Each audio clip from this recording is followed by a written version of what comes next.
What's going on, family? I'm Scrapbook Boxing, Museum of the Forgotten Fisticuffs series. I want to take a look at the Boston Gob, Jack Sharkey. Jack Sharkey would win a few fights that would put him in line for the World Heavyweight Championship title. Thursday, February 27th, 1930. The Boston Gob, Jack Sharkey would stop London's heavyweight Phil Scott in 3 rounds. Bout was scheduled for 15 at New York's Madison Square Garden. The referee was Lou Magnolia, and Lou Magnolia was sided with the claim of Phil Scott that Jack Sharkey tried to file on with a low blow. And this caused so much confusion that the commissioner would have to uphold that decision. Jack Sharkey, who was 27 years old, he stood 6 foot as a heavyweight and had a 76-inch reach. He walked into the ring that night with a record of 33 wins, 8 losses, and 1 draw. Now, Phil Scott was 30 years old. He stood 6 foot 3.5 inches as a heavyweight. He had an 82-inch reach with a record of 64 wins, 10 losses, 4 draws, and 29 knockouts. Now, here was Phil Scott. Phil Scott was born January 3rd, 1900 in London, United Kingdom. He died December 24th, 1983 in Southampton, Hampshire, United Kingdom. He fought from 1919 to 1931, had a record of 83 total bouts, 64 wins, 13 losses, 29 knockouts, and he was stopped 8 times himself. He would win the British Heavyweight Championship crown from George Cook. He would take on Jack Stanley, who was a contender during those years. So that was a very good victory for Phil Scott. Would also be in the ring with Tom Heaney. Tom Heaney would be Gene Tunney's last title defense in 1928. Tom Heaney was from New Zealand. Very strong young man he was. And Phil Scott would also take on Gypsy Daniels. Gypsy Daniels would knock out Germany's Max Schmeling in 1 round. He'd also be in the ring with Otto Van Port, Young Schmeling, Larry Gans, Vittorio Campolo, Ted Swansing, Johnny Risco, who was known as the Cleveland Baker Boy or the Rubber Man. He would also be in the ring with Paulino Uscadon. So a very good fighter was Phil Scott. Jack Sharkey would defeat him.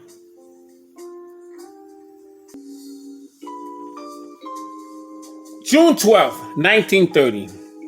Heavyweights Max Schmeling would win the vacant heavyweight championship belt over the Boston Gob Jack Sharkey.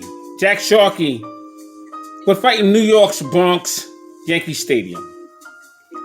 And he was a 9-5 favorite to defeat Max Schmeling. Max Schmeling was hit with a low blow by Jack Sharkey, according to the onlookers. And Max Schmeling would go along and he would hold his groin in such a way where he had to be carried to a neutral corner. They would have a stool waiting for him with a bucket of water. He was in agony, stated that he could not continue. And for that reason, Jack Sharkey was disqualified. The New York State Athletic Commission, National Boxing Association, World Vacant Heavyweight Championship. Gene Tunney retired July 31st, 1928 for the vacant World Heavyweight Championship crown. Jack Sharkey and Max Schmeling were both ranked number 1 and 2 by Nat Flasher's Ring Magazine point system.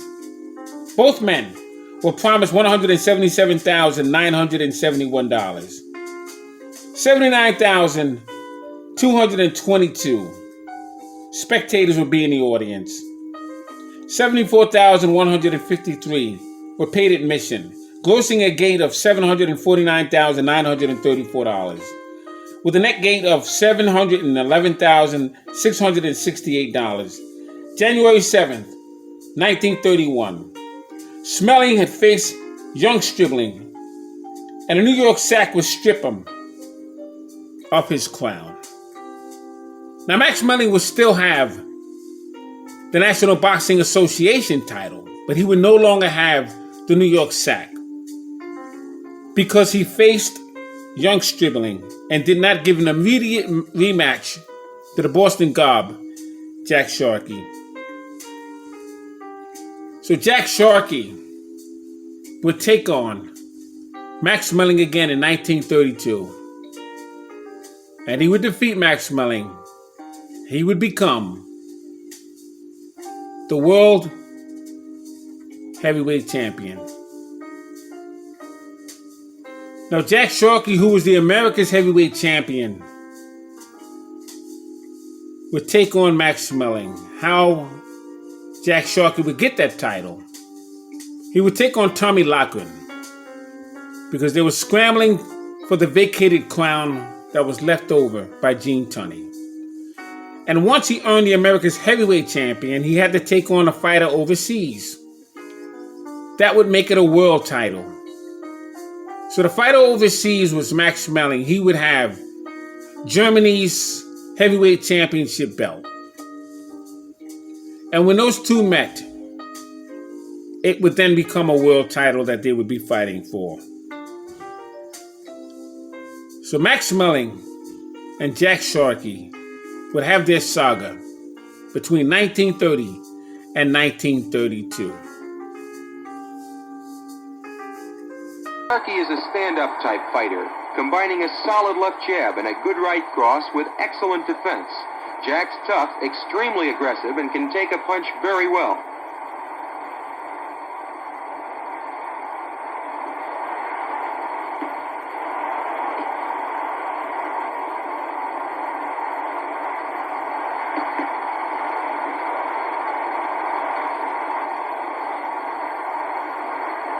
Notice how Sharkey, to your left, keeps sticking out that long left jab.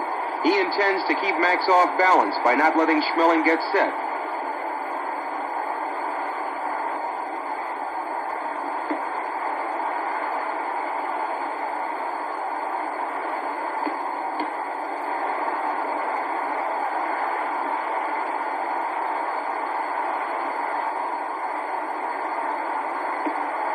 Max Schmeling uses his left primarily to measure his opponent, rather than to do any real damage with the punch.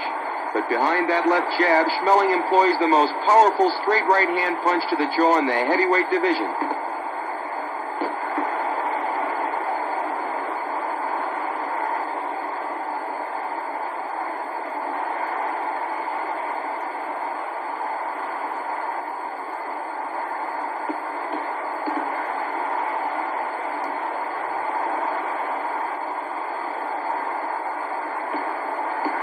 Both men are content to fight conservatively here in round one. Although they both have had a great deal of professional experience, neither has ever fought the 15-round distance, which this heavyweight championship fight is scheduled for. Watch Schmeling get in a hard right. That's the punch Sharkey knows he's got to be wary of.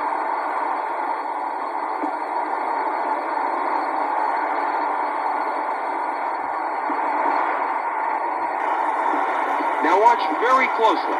Schmeling will step in to throw a right, and as he does, Sharkey will land a powerful left, which is obviously an accidental low blow.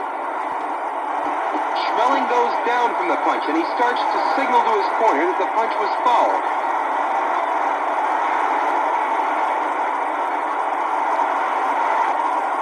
The referee does not start a count, and Schmeling's seconds rush into the ring and half carry and half drag Max to his corner.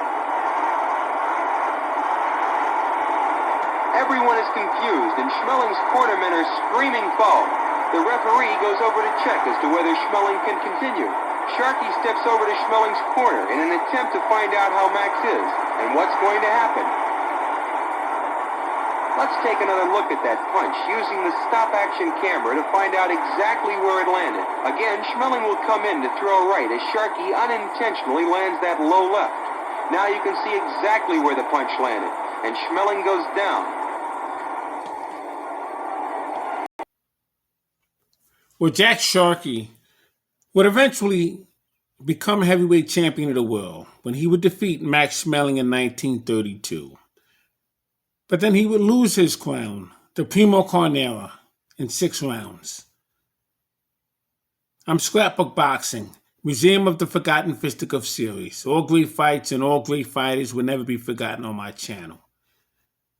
The Boston Garb, Jack Sharkey, and the Black Yulin, Max Schmeling.